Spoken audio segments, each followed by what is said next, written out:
For a lot of you, you might be going into the cooler weather.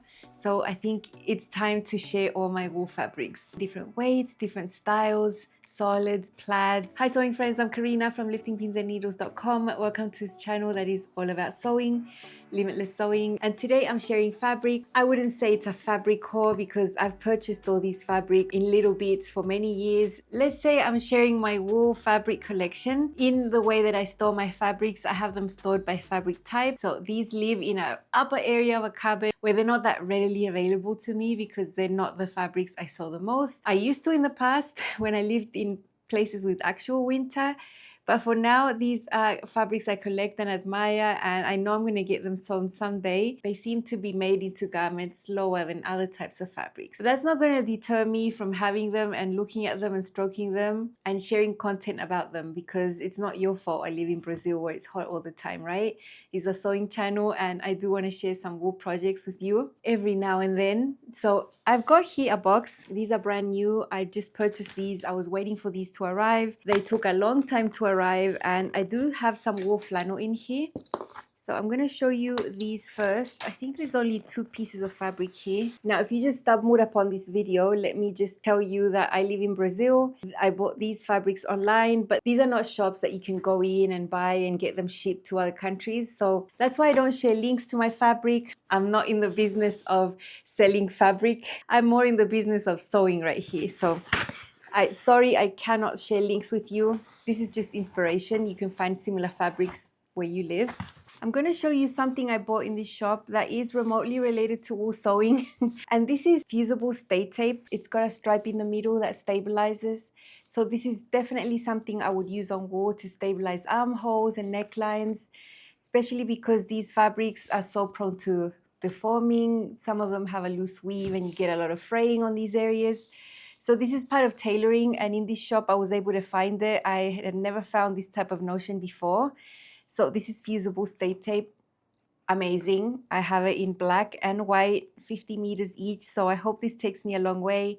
Wasn't too expensive, and I'm just thrilled to know where I can get this type of thing now. So helpful. Something else I've bought that is also related to wool is lightweight fusible interfacing. There are a lot of wool garments where, because they are so loosely woven, I interface the whole thing, not just sections of the pattern pieces. I'm talking about the whole thing.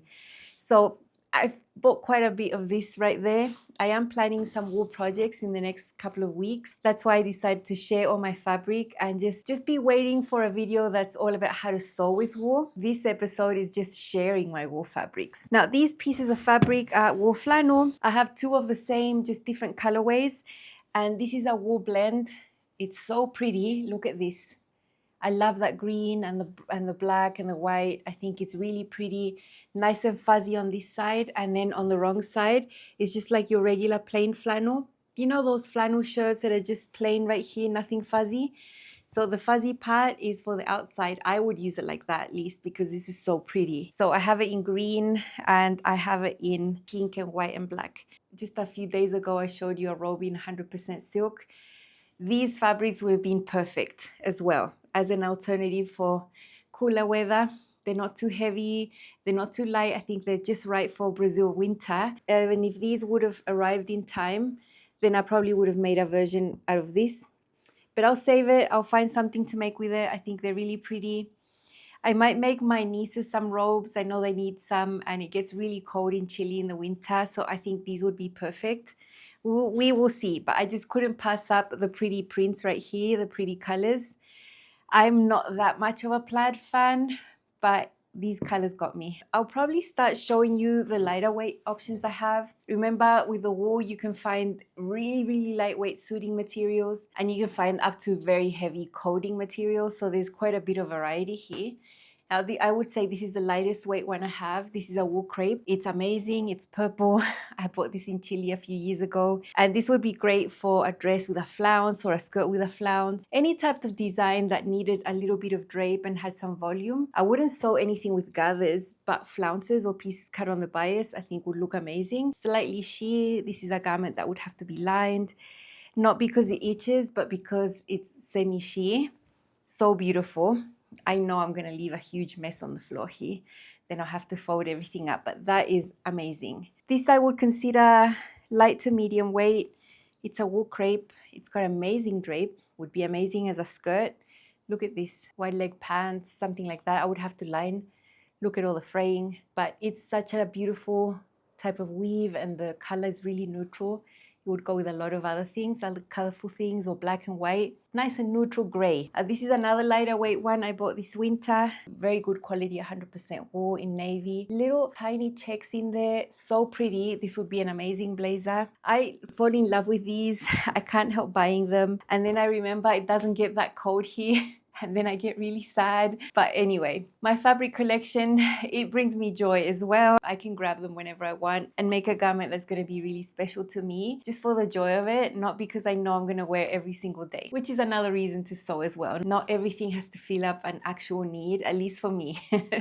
I sew to be happy, and of course I sew things that I actually need, but some I sew just to make myself happy, so that's okay. At my husband's work, they gave him and all the colleagues about 4 meters of this amazing wool suiting. My husband is not about to make himself a suit to look like everyone else, so he gave me the fabric, and it's a really good brand from Chile that was sadly closed. Let me show you the selvage. It says Bella Vista Oveja Tomé desde since 1865. This is a very famous city that revolved around a factory that made fabric, wool fabric. Sadly, it closed like 2 or 3 years ago. You can still find fabric. You can still find this brand in some shops where they still have remnants, but it's so sad. I mean, so many of these companies that were making their own fabric are closing down around the world. So sad, but the quality is amazing. And little pinstripes there in a dark gray. I had this fabric for years, and there's no excuse. This is not heavy fabric, and it would make a great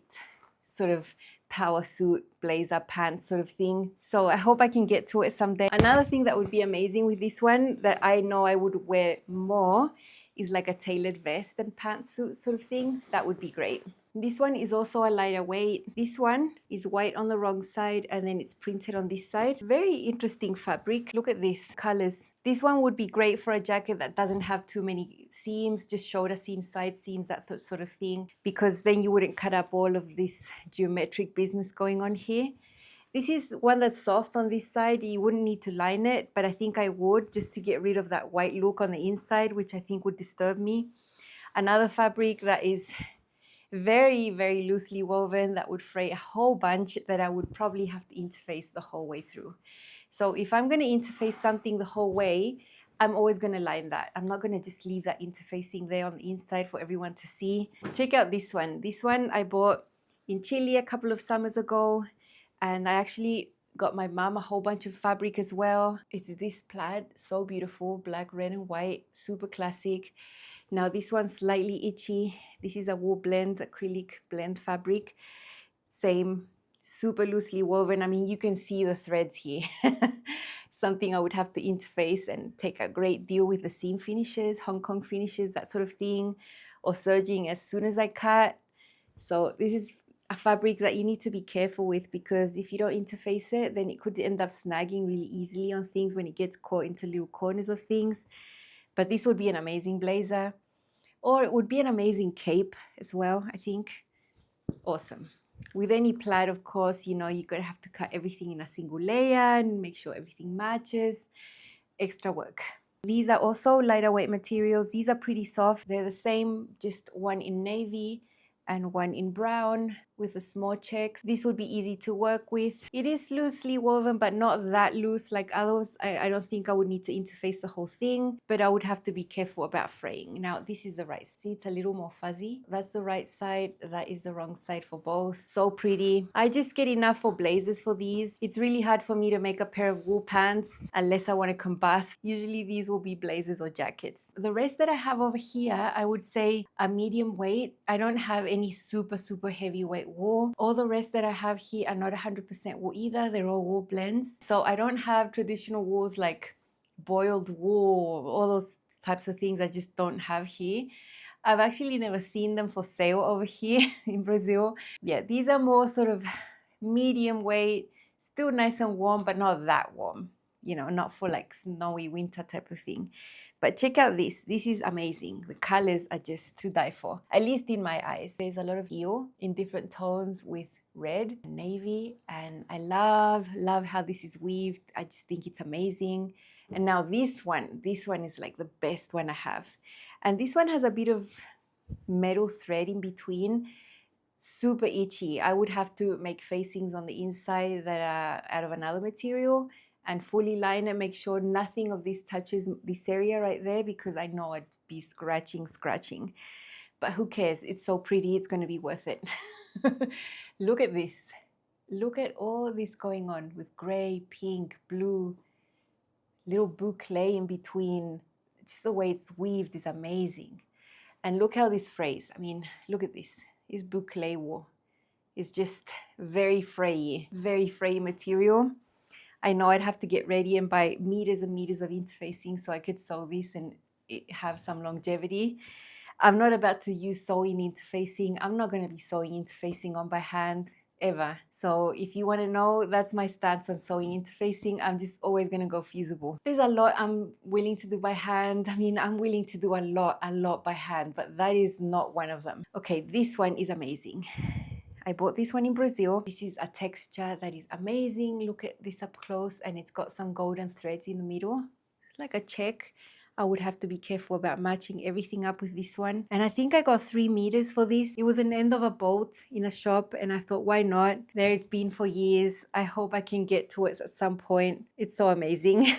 And now this one is so soft. This one actually has a bit of drape, and look at the colors there.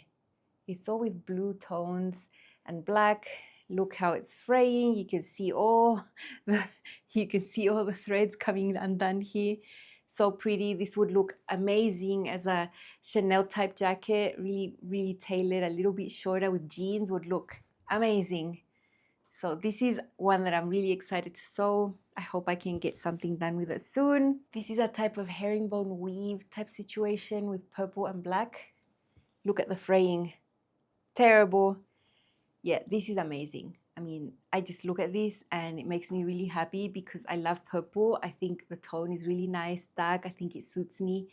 And this is one of the prettiest ones I have. I mean, I say the same about them all. I love them all. But genuinely, this one makes me really happy. Now, here I have some boring ones that are just solid. It also has some texture and some not formal check in there. I wouldn't try to match that up. That would be too much. Those little threads coming on through there. But the texture is amazing. And this is actually a super soft one. I wouldn't be annoyed if it's touching my neck right here like the other one that was really scratchy. This one's a little lighter. It also has beautiful texture. So nice. This was also a soft one. I think this one would fray a little less as I'm seeing it. And I think this one would be easier to work with than the others I've shown you. So that's nice. I have 2 little cuts right here. I don't know why I bought them separately. And I have a remnant here. It's enough to make a pencil skirt. This is a wool material I made to use the Lagan coat from Itch to Stitch. It's so interesting. It's like being sprayed on with golden paint. But then on the wrong side, you can see it's a regular herringbone type. Very boring on the wrong side. I mean, some people might prefer this than the shiny bit over here, but I thought this was so unique. And that coat, I've worn it a handful of times, and every time I wear it, people are staring at me like, wow, look at your coat. I always get comments when I wear it because it's so unique. So I'm happy to have enough for a pencil skirt here. Hope I can get it done. I'm always so happy when I make something and I have enough for a pencil skirt. I know it doesn't happen quickly, but eventually it will. And this is such a nice fabric. This is really pretty. It's got a few sequins in there as well, which might end up a little scratchy. So this is something I'd have to be worried about lining and everything. Make sure that doesn't touch my skin because I know that this is a little scratchy, but it's very pretty. I have already made a garment out of, and it's so beautiful. This is a beautiful wool suiting that has beautiful drape. I've made a pika vest from Wardrobe by Me. I'll show you an image. And so I've got that vest. I just need to make the skirt now to have a set, and it's going to be so pretty. Look at this. Look at this texture. It's amazing, and it's super soft. It's very loosely woven. It's terrible. I mean, this is something I would have to line. The vest that I made is fully lined as well, and I did interface a lot of the pieces because it's a really delicate fabric. But I'm excited. I still have some of these to make the matching set. And now look at the fraying on this one. This is just terrible, but look how pretty this is. So nice. The black and the white, just amazing. I can't wait to make something out of this one. I don't want to open them up that much because they're heavier, they're hard to manipulate, and they fray a lot, so I'm being super careful when I touch them. In the same way, I've made movies about rayon, I've made movies about linen, I'm preparing one about wool because I'm going to be sewing a few wool garments in the next couple of weeks. And I'm going to be preparing a really nice video for you all about wool fabrics, how to sew, how to prepare, how to pre-wash, what needle to use, how to finish edges, styles that I would and would not use with certain types of wools, all that sort of thing I'm preparing. And I'm really excited because I love creating those videos for you. They do really well on the channel. They usually get a lot of views, so that's positive. It also correlates to all the work that it takes to make them. So just be aware, it's going to come out before the end of the month, and I'm excited to share that one with you. For now, I just wanted to show you the beautiful fabrics. I hope you enjoyed. I'll see you again on this channel with more sewing very soon. Bye.